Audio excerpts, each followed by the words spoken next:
Wala raw karapatang magsampa ng kaso o magreklamo ng cyber libel yung mga taong hindi nakapagbayad ng utang dito sa mga OLA. So, totoo ba yung mga pinagsasabi nito mga OLA agent na ito kapag kayo nagkakaroon ng nare-receive mga itong klase messages? So, sa video ito, talakayin natin, pag-usapan natin kung ano ba talaga yung rights ng isang borrower at kung ano ba talaga yung mga nilalabag din sa batas nito mga OLA agent sa ginagawa nilang pamamaraan ng paniningil.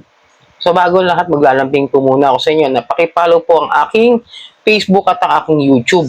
At kung nakatulong sa inyo ang video ito, paki-like na lang po at malaking tulong din po yan sa aking mga social media account. At share nyo na rin at hit nyo po yung notification bell para updated po kayo sa mga videos natin about sa usapang online lending app. So bago lahat, disclaimer, hindi po ako nagpo-promote ng OLA.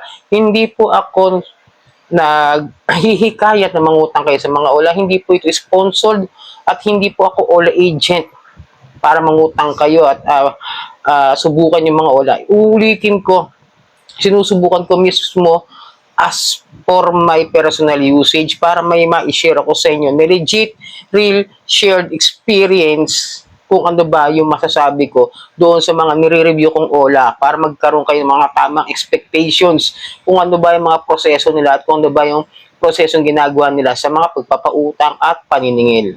Okay? Tandaan niyo po hindi ako nanghihikayat na mangutang kayo sa mga OLA at hindi ako nanghihikayat sa inyo na huwag rin kayo magbayad dahil obligasyon din ang pagbabayad ng utang sa mga lending company, pa-OLA man yan o sa mga ibang estado ng mga pagpapautang. Okay? So ito yung sabi sa message, sa text message ng isang nag-post, no? Medyo nakita ko na rin to sa iba at medyo may pinanggalingan na to, galing nga ito yung ginagamit na words na ito doon sa isang abogado, doon sa Rapid Tulfo. Pero pag-uusapan natin yung sinabi ko doon sa una. According to Attorney Sam Ferrer, okay lang i-post ang video o picture ng taong may utang sa'yo sa social media. Sa mga taong may utang, wala silang karapatan magdemanda ng cyber libel dahil isang proof lamang ito ng pagiging irresponsable sa responsibilidad na yung pinagkakautangan as long we had proof to prove it with an legal factual documents to object. Mas okay na i-post ang mga ganitong tao para hindi na makaulit at hindi na makaperwisyo ng iba. Hindi nakukulong ang mga taong may utang pero pwede silang kasuhan ng estapa. A criminal complaint was loaded before this Muntinlupa Regional Trial Court for violation of Article 31. 315? Bakit 345? Parang naligaw na ako ron ha. Article 345 daw of the Revised Penal Code, also known as estapa, and Article deceit, also known as swindling. Di ba 315 yung Article 315 yung estapa? Para tamo sila mismo naguguluhan, okay? Sige, pagbigyan. Unang-una, sino ba yung unang gumawa ng mga paglabag? Tandaan ninyo yung kayo nga mismo, hindi nyo alam yung proseso ng pagpapautang. Nilagay nyo ba dyan sa loans and agreements ninyo na kapag hindi nakapagbayad ng utang yung isang borrower, sinabi nyo ipopost namin kayo sa social media? Wala naman ako nababasang ganun Kahit mahaba yung mga loan agreement niya, tine-check ko talaga na maigi na rin as long as para magkaroon ako ng knowledge doon sa mga terms and agreements ninyo. Wala akong nabasang ganun na kapag di nakapagbayad, i-post. Ipahiya. Unang-una, bakit kayo nare-raid? Isipin nyo na lang yun Bakit kayo hinahanap ng mga ahensya ng gobyerno? Di ba? Ng ahensya ng gobyerno na like the SEC, the PNP, the NBI, and even the PAOK. Bakit kayo nakakasuhan? Cyber libel, data privacy, harassment, death threats, even kahit ano ba, mga death threats na mga sabihin nyo, makapagbabanta, di ba? Pati nga yung ginawa ko na nakaraan, itong huli lang, di ba? Pinopost nyo yung mga taong hindi naman nangutang sa inyo, kundi yung mga kakilala ng tao doon sa Facebook o yung mga kamag-anak. Tama ba yun? Kayo naman common sense, ito pa isa na pansin ko, no? Meron kayong legal and factual documents to object. O meron pala kayong mga ebidensya na niloloko na kayo, bakit hindi nyo na sinampahan ng kaso ng estapa? And then magpo-post kayo. E di syempre, magkakaroon lang ng conflict of interest pagdating yan sa korte. Alam mo palang niloloko kayo, may estafa na kayo, tapos magpo-post din kayo, di ba? Baka nga pag sa korte yan, matawanan lang kayo, tawanan, i-dismiss lang ng judge yan, ng fiscal.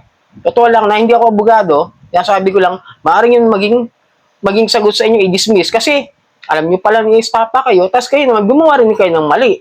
Diba? Dapat kapag may legal, alam din dapat yung gagawin tama at paraan ng proseso ng pagsasampa ng kaso kung napatunayan ng estafa yung isang borrower sa inyo. Hindi nyo nga kinuha kung totoo ba na legit ba yung mga binigyan niyang documents eh.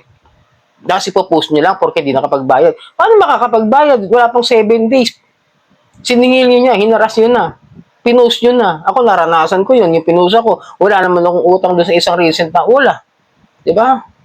And then dito pa yung medyo natawa ako, no? A criminal complaint was loaded before this.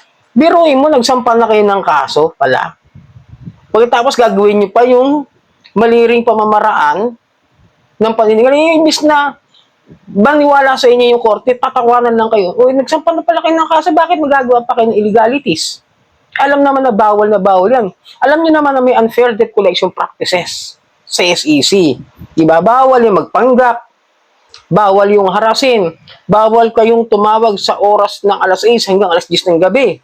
Okay lang yung ganun tawag. Pero yung pagka before and after, yung 6 in the morning hanggang 10 in the evening, pwede nyo tumawag sa loob ng oras na yan. Pero pag lumagpas dyan, karanasan ko, alas 12, may tumatawag sa akin, alauna eh. Nung panahon na talaga may mga utang ako dyan sa mga ola na yan eh. Nakikita ko na umiilaw yung cellphone ko pag madaling araw. Diba? Yan ang sasabi ko.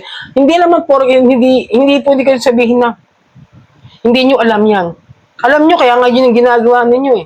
Dahil yun ang proseso ninyo. Gamitin yung mga abogado. Gamitin yung mga ahensya ng gobyerno. Gamitin yung mga Supreme Court, yung mga korte. Kasabihin na kasuhan, ganyan wala naman pinapadalang subpina o summon doon sa taong nang hiram at hindi naman nakapagbayad. Napakalinaw naman sinasabi. At saka isa pa, no, ginamit nyo na naman ito si Atty. Sam Ferrer. Ultimo si Atty. Pinabulaanan yung mga sinabi na yan, hindi niya sinabihan kahit kailan. Maaari meron siyang nasabi at binago nyo yung konteksto. Ganun lang kasimple yon. Madali naman gumawa ng kwento at gamitin yung isang abogado eh. At gamitin yung isang tao na nasa posisyon o nasa gobyerno na yan ang sinabi niya. Diba? Pwede manloko eh. Kaya, paano masasabing madali manloko? Kasi kayo mismo niloloko nyo yung mga borrower ninyo. Papangakuan nyo ninyo ng 120 to 180 days. Tapos sisingilin nyo 7 days. Wala pang 7 days, 5 days pa lang, andyan na yung harassments. Tinuwagin nyo na lahat ng contacts, hindi ba? Kaya ito yung sinasabi nyo, wala silang karapatan. They have the rights to file a complaint. Lapit lang sila sa PAOK, kaya nga hinahunting kayo. Diba? Sa dami ng kabulastugan na ginagawa nyo sa mga borrower, walang maniniwala sa inyo. Sa totoo lang, paalala ko sa inyo, huwag kayong naniniwala pag kayo nakakatanggap ng ganitong klase ng mga text messages, emails, or messages sa Facebook ninyo. Baliwala yan. Kung malapit kayo sa Metro Manila, punta lang kayo sa PAOK, nandun na po lahat ng ahensya ng gobyerno na makakatulong sa inyo para maimbestigahan yung mga ganitong klase ng mga harassments na ginagawa ng mga online loan apps agents, okay? So sana nakatulong ang video ito muli. Maglalambing ako. Paki-follow po ang aking Facebook at YouTube at marami pong salamat sa uulitin.